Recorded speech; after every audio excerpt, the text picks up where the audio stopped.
once upon a time in a world of magic, light, and darkness.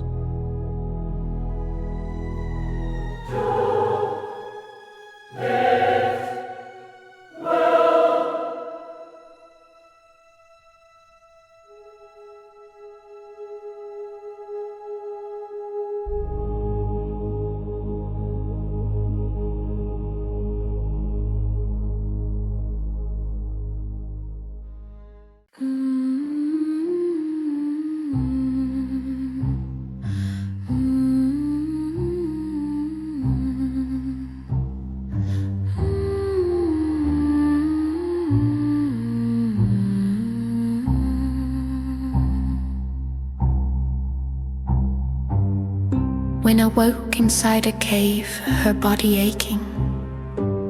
But the daylight filtering through the entrance cast a soft glow across the stone walls.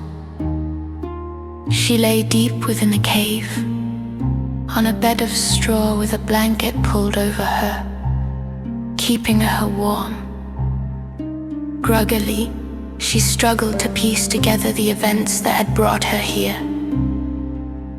Memories flooded back of the horrors she had witnessed, the twisted faces of her peers, Nizrena's murderous gaze, and the warrior of light who had looked at her with unexpected sympathy. Panic overtook her as she fumbled through the blanket, searching for something precious. The pink stone Gava stone, the last thing that had saved her from a horrible end. But it was gone. Her heart raced as her fingers came up empty. A calm voice interrupted her frantic search. "It is not lost," startled Wen jerked her head towards the sound. There, seated against the cave wall, was the Casitan. His calm gaze met hers, watching over her like some silent sentinel. Her shock quickly turned to suspicion. "Are you reading my thoughts?" she snapped. He tilted his head slightly. "Forgive me, your thoughts were projecting so loudly it was as if you were screaming with psychic magic." "That's impossible," she scowled, touching her head in confusion. "I don't know any psychic magic." The Casitan's eyes gleamed with warmth as he spoke again, this time with curiosity. "Did Gava ever conduct memorization lessons with you and the other students?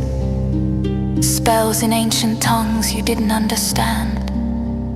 "Of course she did," Wen said with a scoff, still unsettled by his presence. "But those lessons were nothing special. Why does that matter?"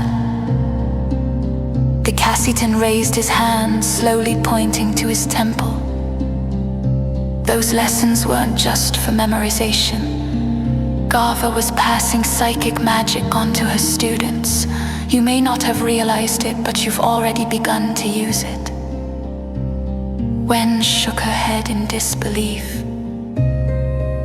"I've never used psychic magic in my life." The Casitan paused, locking eyes with her, and then spoke. But this time, not with his voice. "You hear me now, don't you?" Wen recoiled slightly, shocked to hear his words within her own mind. Her heart pounded as she scooted further back against the cave wall.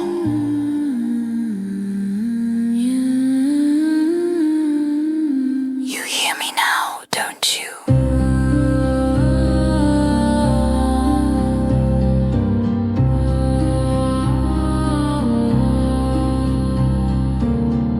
Wen recoiled slightly, shocked to hear his words within her own mind.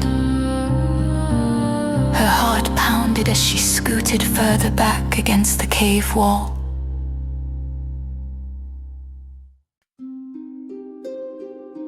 The Casitan continued in his normal voice.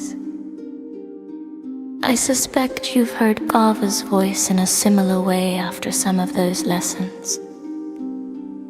When grimaced, the pieces slowly fitting together, she had. There had been times when she had heard Gava's voice in her mind after class, though she had always dismissed it as imagination or exhaustion. Too many thoughts swirled in her head at once, and the panic returned. She barely noticed the Casitan reaching into his cloak until he pulled out something familiar. The pink stone. Her pink stone. You were worried about this, I believe, the Casitan said gently, offering it to her. I picked it up before we left. I could tell it meant something to you. Wen's wide eyes locked onto the stone in his hand. She snatched it from him, staring at it with a mix of relief and disbelief. Why isn't your skin burning from holding it? That stone is full of dark magic. The Casitan smiled, a soft and knowing expression. All magic is magic. Light, dark, they are simply different songs in the same language, each balancing the other. Wen narrowed her eyes, clutching the stone tightly.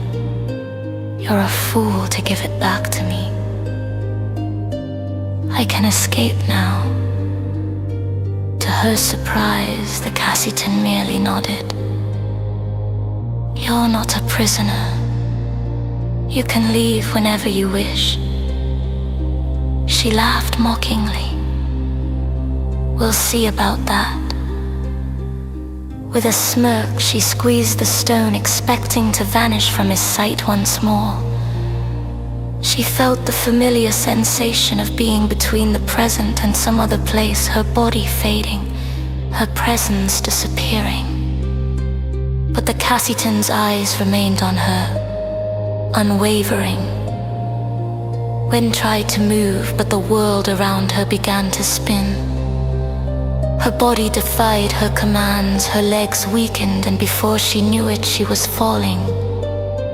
She clung to the stone with everything she had, but still, her balance gave out. She expected to hit the cold, hard ground. Instead, she was caught, cradled in the Casitan's arms. A warmth spread through her, not just from his touch, but from something deeper. Something unfamiliar. His presence was steady, his hands gentle. No man had ever touched her this way, and the sensation sent a jolt of emotion through her body and her mind. She called out to him in confusion. How can you still see me? The Casitan's voice echoed in her thoughts once again. Magic is magic, he said softly. He set her gently back onto the bed of straw, pulling the blanket over her once more. Wen stopped squeezing the stone, becoming visible again as she lay back. Sweat beaded her forehead, her breath shaky as the world steadied itself around her. She could barely stay awake, her energy depleted. The Casitan looked down at her with the same kind expression. You've pushed yourself too far, he said kindly. But don't worry, you're not a prisoner. You're free to leave whenever you're ready. I'll even escort you home as far as I am allowed, but for now you must rest. Wen blinked through the haze of exhaustion, her voice barely a whisper. Why would the Order of the Light help someone like me?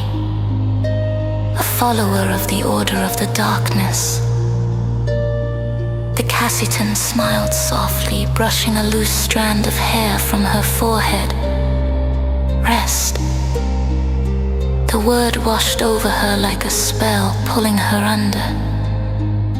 And just like that, when succumbed to sleep,